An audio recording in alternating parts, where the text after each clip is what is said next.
Let's do task number 7, slackline cast with and without an aerial mend. So we're going to define all of those and then show you how mechanically to get them done. But your examiner is going to ask you what's the difference between a slackline cast with an aerial mend and without. And the other question they're going to ask you is, where do you use these casts in fishing situations? So those are two major questions that you're going to be asked, and also, of course, how do you do that and some of the mechanics involved in that, which we're going to talk about. So the one without the slackline cast without an aerial mend, you're going to be making your cast, and just like in task number 2, when you get to the stop position, you're going to drop your rod. So just exactly like task number 2. You're going to stop, drop your rod, and now what you want to do is shoot your line up this way. Still got to be a little careful. You go too fast, you may get a tailing loop because you've got less than 180 degrees. So make sure you have that 180 degree rule is in play here. So be careful. Stop, drop, cast, and now just follow it down. Don't jerk it down. If you jerk it down, you'll pull your line, and that is now an aerial mend instead of a slackline cast without an aerial mend. So back and forth, stop, up and down, and then just follow it down. So I'm going to do that one first. The second one I'm going to do is all I'm going to do is cast and then stop, but before the line hits the ground, I'm going to wiggle it. Stop and wiggle, stop and wiggle. So what you want to do, it's very much like the reach mend. The higher up you can make your cast, the more level you can make it, the farther up you stop your rod tip, and the slower you go, the more chances you have to make a lot of wiggles. Now sometimes you don't care about making a lot of wiggles, but you should experiment and learn how to control your tip so you can create different types of mends. So that's what we're going to be trying to do. So let's take a look at them. And the last one that I do, and we're going to show you that one too, is here. And then I just do this. Just make a really slow, continuous stop until my rod almost hits the surface. Just like this. And what happens is the loop, the top leg starts to die and just dumps.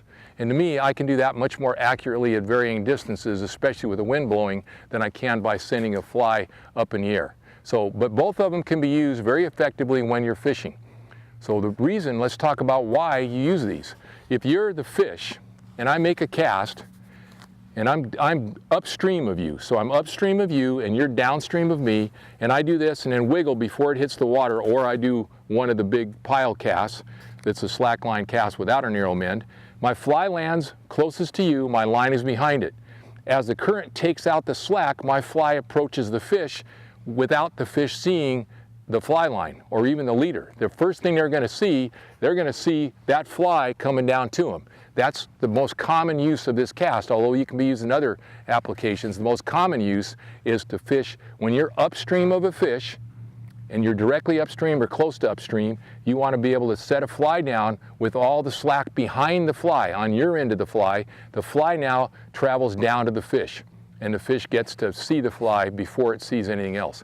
It creates a good drag-free drift, and especially if they're sensitive to leaders or fly lines, this can be a really important cast. You use it a lot in places like Silver Creek and where I fish in the summer times on the Hams Fork. It's an excellent cast to use a lot.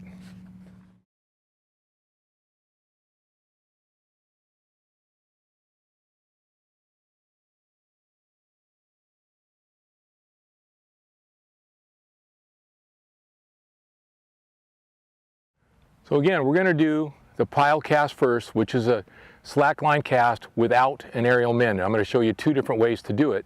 Make sure, again, the first thing you're thinking about when you get down here, the first thing I'm thinking about is a good pickup and some nice loops. I'm not thinking about the pile cast at this point. I'm thinking about a nice pickup and good loops. When I get where I feel like loops are pretty good, then I'm going to think about the pile cast. So the first one is going to be the way that most people do it, where you stop, you drop your rod, and then you come back up again.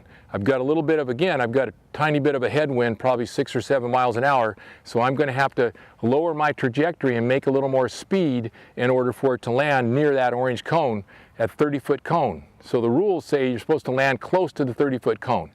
If you're within 3 or 4 feet and everything else is good, don't worry about it. You're going to be fine. But if you miss that cone by 15 feet, they're going to ask you to do it again. Here we go. Rod tip down, line straight.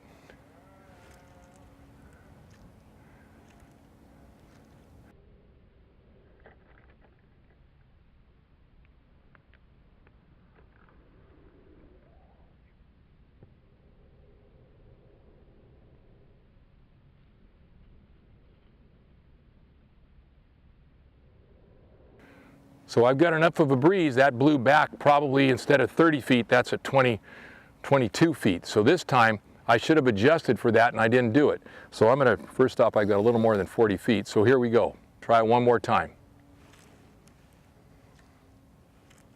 This time I'm gonna lower my trajectory. There.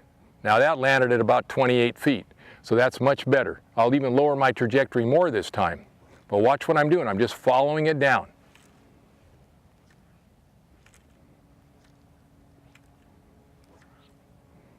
Wind died, so I didn't lower it. And that landed at about 28 feet. So those are all good. So I'm dropping my rod up in the air and then following it down. If you don't follow it down, if you jerk it, you're going to get a bunch of pile right here by the rod tip. That's how I know when I have a candidate who hasn't really, he's actually produced a aerial mend, is this line should be straight. From your rod tip, the first half of it ought to be straight. That one there landed right at 29 feet with a whole bunch of slack. So that's what we want. Now you've got 10 feet of slack that's going to go all the way down to that fish, which is going to be at the 40-foot mark. So now the way I do it is this. This is how I do it when I'm actually fishing.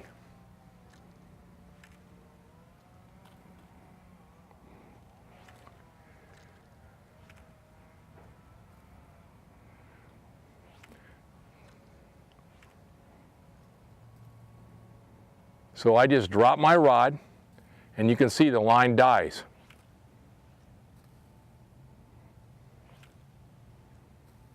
And just dumps. And to me, this is way more accurate. I use this an awful lot. Just that.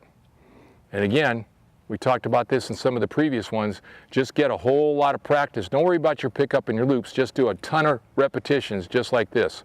Or the other one, get the good loop up in the air, follow it down. Get the good loop, a little less trajectory this time so it lands closer to 30 feet. There we go. Even less trajectory, blew back a little bit past 30 feet, but I've still got about 8-9 feet of slack. So that's that one. Now let's talk about the other one, and I'm going to actually face you to do that. So this is the slack line cast with an aerial mend. I'm going to make my good pickup. Make sure you have good tracking.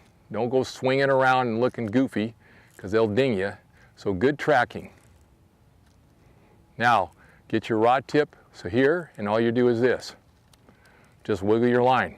Wiggle your rod tip. That's all you do is wiggle your rod tip.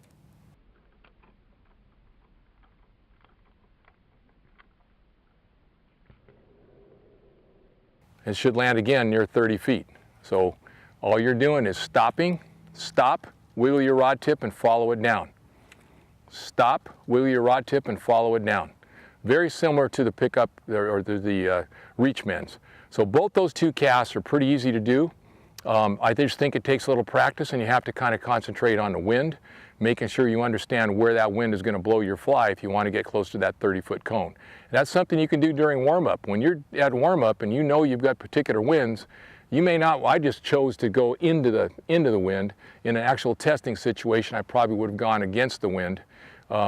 Or with the wind at my back, which would have made it a little easier. But this is a little better picture, so I did it this way.